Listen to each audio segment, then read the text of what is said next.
안녕하세요. 세무사 엄마입니다. 이번 영상에서는 소득공제와 세액공제, 그리고 복잡한 서류를 이해해보는 시간을 가질 거예요.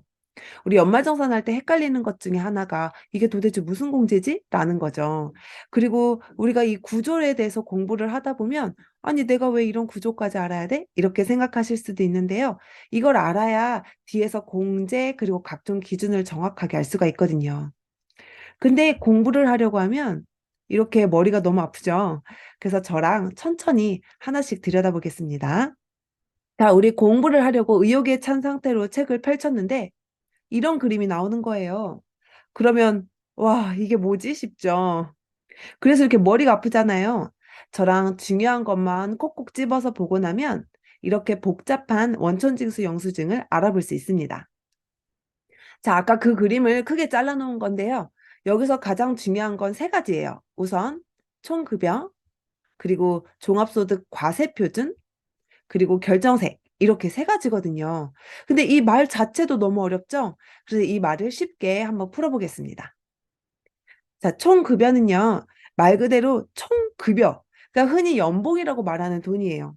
근데 사실 우리는 이 돈을 만져본 적이 없어요. 왜냐면 맨날 세금 떼고 못 떼고 이러고 받잖아요. 그러니까 우리 통장에 이 총급여가 그대로 찍힌 적은 사실 없지만, 그래도 아, 이게 총급여다, 이게 연봉이다라는 것부터 시작을 해요. 그 다음으로는 과세표준에 대해서 볼 거예요. 과세표준은 세금을 부과하는 표준이다 라는 뜻이거든요.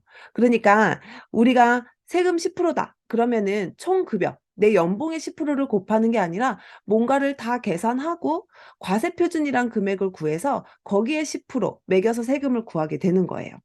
그게 바로 과세표준입니다. 그 다음으로 볼 것은 이 결정세액입니다. 결정세액이라는 거는 내가 진짜 내야 할 세금을 말하는 거예요. 그러니까 과세표준에서 세율을 곱해서 세금을 구했잖아요. 이 세금이 아니라 또 뭔가를 작업을 하고 나서 진짜 내야 할 세금을 우리가 결정세액이라고 부릅니다. 자, 여기서 보면 뭔가 과정이 복잡하게 느껴지시죠? 여기서 우리가 하나 더 중요하게 봐야 되는 건 바로 공제라는 말이에요. 우리 공제라는 말은 많이 들었죠. 세법에서 공제라고 말하면 빼기라고 생각하시면 됩니다.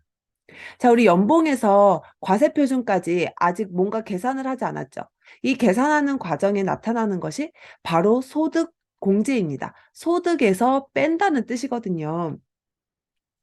총급여에서 소득을 무언가 빼고 나면 과세표준을 구하게 돼요. 그래서 이 과세표준에서 세율을 곱해서 세금을 구하고 거기서 또 세액을 직접 빼주는 게 있어요. 그걸 세액 공제라고 합니다. 그렇게 하면 우리가 진짜 내야 할 세금까지 계산이 되는 거예요. 그러니까 앞으로 무슨 공제할 때 그 공제가 소득 공제인지 세액 공제인지 알면 내가 실제로 얼마나 혜택을 보는지를 계산할 수 있는 거죠. 소득 공제 10만 원과 세액 공제 10만 원은 다른 거니까요. 자, 여기서 과세 표준에 대해서 한 번 더 볼게요. 우리나라 소득세는 여기 복잡한 표가 있죠. 누진세로 구성이 되어 있습니다. 누진세는 뭐냐면 소득이 쌓아갈수록 더 높은 세율을 매기는 걸 말해요. 예를 들어서 제 과세 표준이 3천만 원이 됐어요. 그러면 1,200만 원 이 블럭까지는 6%의 세금을 매기고 그 위에는 15% 이렇게 해서 더하는 구조가 되거든요. 제가 이 누진세 이야기를 왜 했냐면요. 예를 들어서 내 소득이 5천만 원이에요. 1,900가 5천이었는데 거기서 소득공제를 400만 원 받아서 4,600만 원이 됐어요. 그러면 이 노란색 블럭이 아예 없어지는 겁니다. 그러니까 나는 24%의 세율은 받지 않고 내 최고 세율은 15%가 되는 거죠. 이런 식으로 소득공제는 내 블럭을 줄여주는 역할을 해요. 혹시 연봉이 더 높았더라도 이렇게 조금 24% 받는 노란색 블럭을 깎아주는 역할을 하는 거죠. 대표적으로 신용카드 공제가 소득 공제거든요. 이 블럭을 줄여주는 역할을 한다라고 생각을 하시면 됩니다. 자, 정리해보면 이렇게 되는 거예요. 위에서 빼주는 게 바로 소득 공제입니다. 제일 대표적인 게 주택자금 공제, 신용카드 공제가 있어요. 그리고 소득 공제라고 부르진 않지만 우리가 가장 많이 알고 있는 게 인적 공제죠. 이 인적 공제도 총 급여에서 과세 표준으로 가기까지 이 중간 과정에서 빼주는 역할을 합니다. 이렇게 해서 내 블럭의 크기가 결정되고 나면 그 다음에 세액 공제를 해주는 거예요. 여기 과세표준에 세율을 곱하면 세금이 나오는데요. 그 세금 이름을 우리는 산출세액이라고 부릅니다. 산출세액은 뭐냐면 계산해서 나왔다는 세금이에요. 그러니까 세율을 곱하기 해서 나온 세금이다라는 거죠. 이 산출세액에서 쭉 계산을 할 때 빼주는 거를 우리가 세액공제라고 합니다. 이 세액 공제의 대표적인 예가 바로 이렇게 있어요. 보험료, 의료비, 교육비, 기부금, 월세액 세액 공제가 있거든요. 이 얘네들은 직접 세금을 빼주는 거예요. 그러니까 보험료 세액 공제 10만 원을 받으면 세금을 진짜 10만 원을 줄여주는 거고요. 여기서 신용카드 공제 100만 원을 받으면 이 블럭을 100만 원만큼 깎아주는 역할을 하는 겁니다.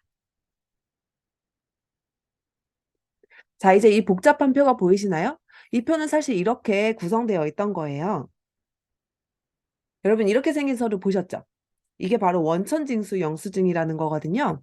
이 원천징수 영수증에 우리가 지금까지 본 이 구조가 다 들어가 있습니다.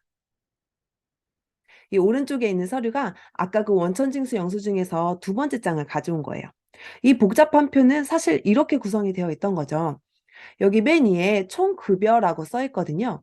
이 총급여가 아까 우리 표에서 봤던 그 총급여예요. 총급여에서 시작해서 인적공제와 소득공제를 다 빼고 나면 여기에 보면 과세표준이라고 써 있어요. 과세표준을 구해서 각 블럭에 맞는 세율을 곱하면 산출세액이 나오죠.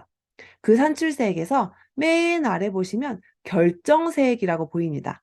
이 결정세액이 바로 진짜 내야 할 세금이라고 했잖아요. 산출세액부터 결정세액까지 오는 길에 쭉 빼주는 게 바로 세액공제였던 거예요.